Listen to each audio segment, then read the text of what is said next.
ustedes la dinámica. ¿Qué es la dinámica? Bueno, la dinámica es una rama de la física encargada de estudiar el movimiento de los cuerpos debido a las fuerzas que actúan sobre él. Historia de la dinámica.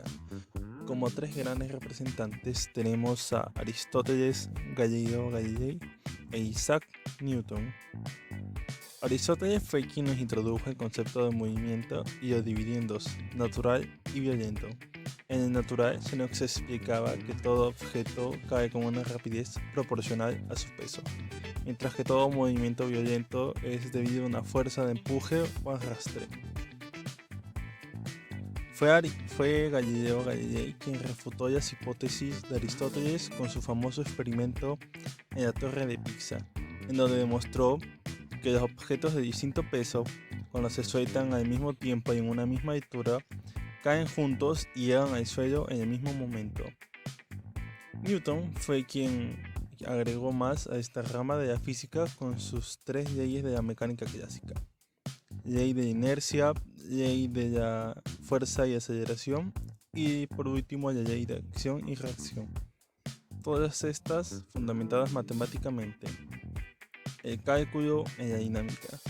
Gracias a los conceptos de desplazamiento, velocidad, fuerza y aceleración, es posible describir los movimientos de un cuerpo cuando se le aplica una fuerza, usando las ecuaciones de la mecánica clásica o newtoniana. Fuerza es una magnitud vectorial que define el cambio entre un cuerpo y el sistema, y es representado mediante un cambio de velocidad o deformación de un cuerpo y origina arrastre, empujes o atracciones. Inercia es una propiedad de un cuerpo que posee y se trata de no modificar su reposo o velocidad constante. A mayor peso, mayor fuerza aplicada para moverlo. Y además tenemos el dinamómetro que mide la fuerza. Pero antes, debemos saber qué nos dice esta ley. Esta ley es conocida también como principio de inercia. La masa es constante. Afirma que todo cuerpo que está en reposo o se mueve con MRU mantendrá siempre su estado de movimiento inicial, pero existe una condición: solo si sobre el cuerpo actúa una fuerza resultante igual a cero. Ahora sí, veamos el primer ejemplo. Se puede observar que la rana de juguete permanecía en reposo respecto al bloque circular. El único objeto que estaba en movimiento era el bloque circular. Si no fuera por el bloque de madera, el objeto en movimiento, en este caso el bloque circular, seguiría su movimiento. Por otro lado, la rana que estaba en reposo salió volando porque el bloque de madera no impactó con él. El segundo y último ejemplo. En este ejemplo se puede ver por qué es llamado también principio de inercia. El agua en la taza se resiste al cambio de dirección, causando que unas gotas se derramen. Sigamos viendo las leyes de Newton. Segunda ley de Newton, ley fundamental de la dinámica. Definición.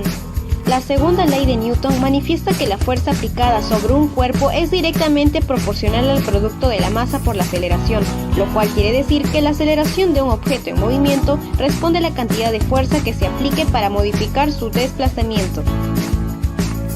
De allí nace la ecuación fundamental de la dinámica para objetos de masa constante. Fuerza es igual a masa por aceleración. En casos en que la masa no es constante, la fórmula varía. Cantidad de movimientos es igual a masa por velocidad. Conclusiones. La aceleración es inversamente proporcional a la masa. La aceleración es directamente proporcional a la fuerza. Tanto la fuerza como la aceleración son magnitudes vectoriales. Para poder entender mejor, veamos un ejemplo.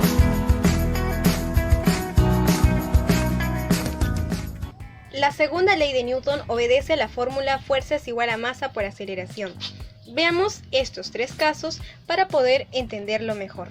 Primero, pondremos dos monedas de sol en la cajita, más la masa de la caja, tenemos una masa inicial. Y en la fuerza pondremos 4 monedas de sol. Veamos cuál será la aceleración. Correcto.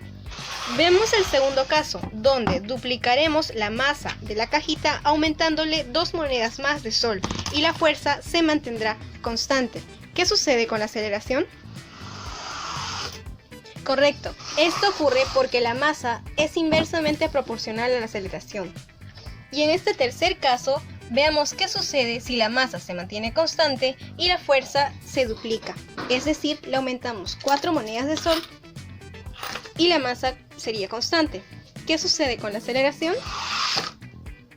Vemos que en este caso la aceleración aumentó, y es porque la aceleración es directamente proporcional a la fuerza. A continuación, se explicará sobre la tercera ley de Newton. Ley de acción y reacción. Esta ley establece: siempre que un objeto ejerce una fuerza sobre un segundo objeto, el segundo objeto ejerce una fuerza de igual magnitud y dirección opuesta sobre el primero. Para comprenderlo mejor, se presentará un ejemplo, en donde se observa que el bate de béisbol será el objeto A y la pelota de béisbol será el objeto B.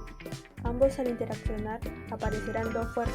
Una de ellas es la fuerza que ejerce A sobre B y la otra es la fuerza que ejerce B sobre A.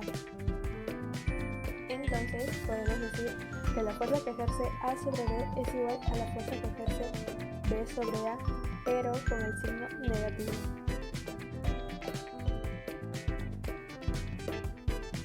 Con el ejemplo anterior, podemos concluir que las fuerzas que aparecen presentan las siguientes características. Son de igual magnitud, se dan de manera simultánea, van en direcciones opuestas y actúan en cuerpos distintos. Ejemplos de la tercera ley de Newton. En este ejemplo se observa que hay una interacción entre la palma de la mano y la pared. Se visualiza que la palma de la mano intenta empujar entre comillas la pared, pero esta ejerce una fuerza igual y de sentido contrario. En este ejemplo, la mano está jalando una cadena. Hay dos fuerzas: la fuerza que ejerce la mano hacia la cadena y la fuerza que ejerce la cadena hacia la mano.